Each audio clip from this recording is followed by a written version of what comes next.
pessoal, tudo bem? Vamos resolver essa questão que corresponde à questão de número 34 do capítulo 18 do volume 2 do livro Fundamentos de Física, Resnick Halley, nona edição.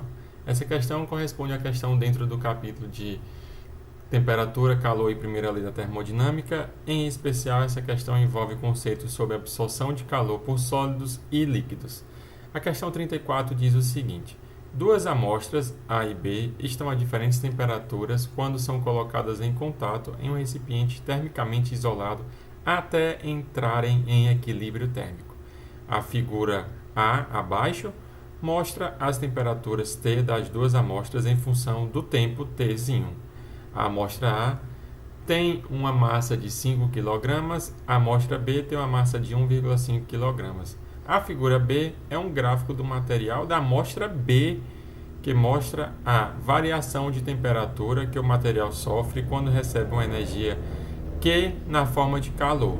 A variação ΔT está plotada em função da energia Q por unidade de massa do material e a escala vertical é definida por ΔTS igual a 4 graus Celsius. A questão pergunta: qual é o calor específico do material da amostra A?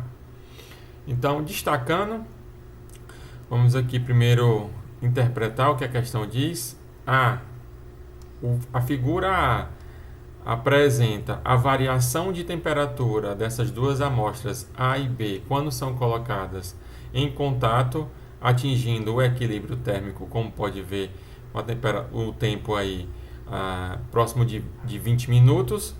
E como a questão mesmo menciona, essas duas amostras são colocadas em um recipiente termicamente isolado. Consequentemente, não existe troca de calor com o meio externo, apenas troca de calor entre a amostra A e a amostra B. Dessa forma, o calor perdido por A e ganhado por B, a soma desses dois calores tem que ser igual a zero. Então, nós vamos utilizar esse conhecimento para estar encontrando o calor específico da amostra A, notando pelo gráfico, pelo painel A da figura aqui, que a amostra A inicialmente, então a temperatura inicial da amostra A é 100 graus Celsius e a temperatura final da amostra A após 20 minutos, se aqui é 20, aqui é 40, 60, 80, tá certo? Então, a amostra A temperatura final será 40 graus Celsius. Para a amostra B, temos que a temperatura inicial da amostra B é 20 graus Celsius e a temperatura final da amostra B vai ser os 40 graus Celsius. Pronto, isso é a primeira observação que eu queria destacar, que o painel A nos fornece as temperaturas iniciais e finais dessas duas amostras A e B quando são colocadas em contato térmico, atingindo um equilíbrio térmico após 20 minutos. Só apagar aqui. Já o painel B, ele nos dá um gráfico da variação de temperatura com relação ao calor por unidade de massa, tá certo? Variação de temperatura por calor por unidade de massa. E a questão nos fornece essa escala aqui da temperatura, tá certo? Vamos destacar mais à frente que, lembrando que o calor envolvido para variar a temperatura de um sólido ou líquido é dado por quem? Por massa vezes o calor específico por variação da temperatura. Note que o gráfico, o eixo Y é ΔT e o eixo Y é calor por unidade de massa. Consequentemente, escrevendo essa relação, colocando à esquerda ΔT como função da razão entre Q e M, nós temos que ΔT vai ser quem? 1 sobre C Q sobre M. Então, consequentemente, como esse gráfico é uma reta e o eixo Y é ΔT e o eixo X é Q sobre M, temos, de acordo com essa relação, que o coeficiente angular dessa reta vai ser exatamente o inverso do calor específico da amostra B. Lembrando que isso é para a amostra B, tá certo? Então vamos lá. Então vou só estar escrevendo o que eu acabei de argumentar com relação ao sistema ser termicamente isolado. Então vamos lá. Então vamos tá aqui tomando nota do que eu acabei de observar e tá resolvendo a questão aqui. Então vamos lá. Então, apenas destacando os dados da questão, a questão da massa da amostra A, tá certo? De 5 kg e a massa da amostra B de 1,5 kg.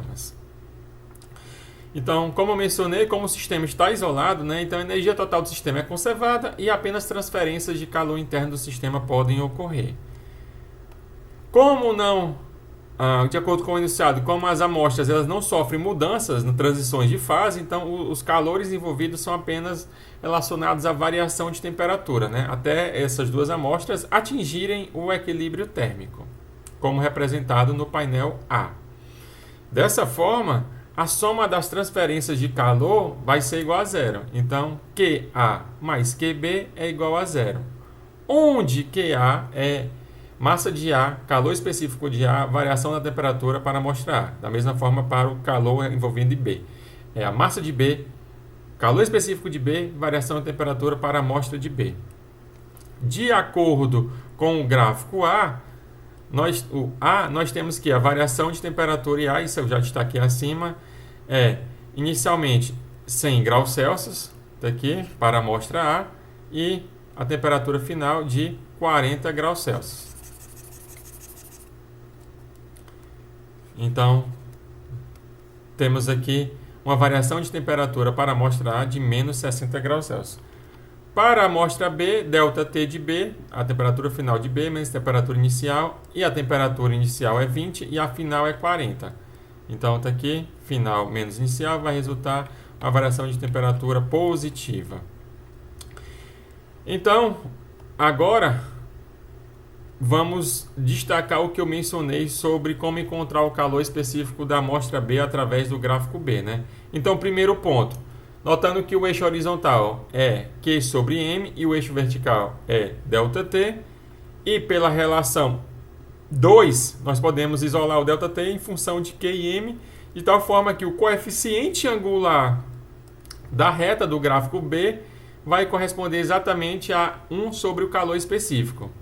Dessa forma, olhando para o gráfico, então, o coeficiente angular dessa reta pode ser encontrado, né, como quem? Esse camarada menos esse, dividido por esse camarada menos esse. Tá certo? Então, como aqui destacado, ΔT menos 0, dividido por 16 menos 0.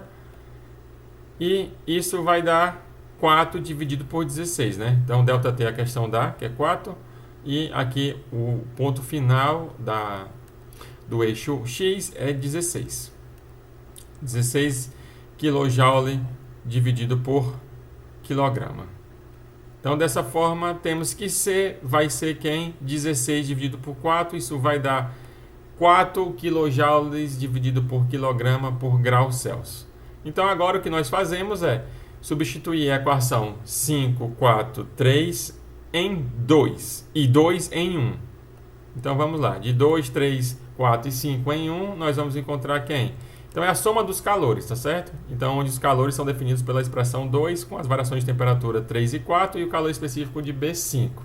Lembrando que nós queremos encontrar o calor específico de A. Então, vamos isolar o C de A. C de A é quem? Vai ser, né, passei esse camarada para a direita, então inverte o sinal, menos MB, C de B, ΔT de B, dividido por quem?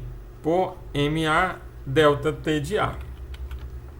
Então, agora é só substituir os valores. A massa de B, 1,5, a massa de A, 5 kg, o C de B, acabamos de encontrar 4, e os ΔTs, está aqui, um é 20 e o outro é menos 60, está aqui o 20 e o menos 60, esse menos com menos vai dar mais, isso vai resultar um C de A de 0,4 kJ dividido por quilograma por Celsius.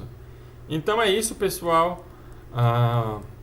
Essa questão é bem interessante porque necessita-se de interpretação gráfica com relação à reta para encontrar o coeficiente angular e perceber que o coeficiente angular do painel B é o inverso do calor específico.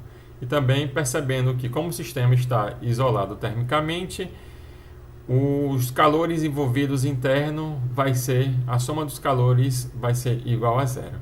Então é isso, pessoal. Até o próximo vídeo. Tchau, tchau.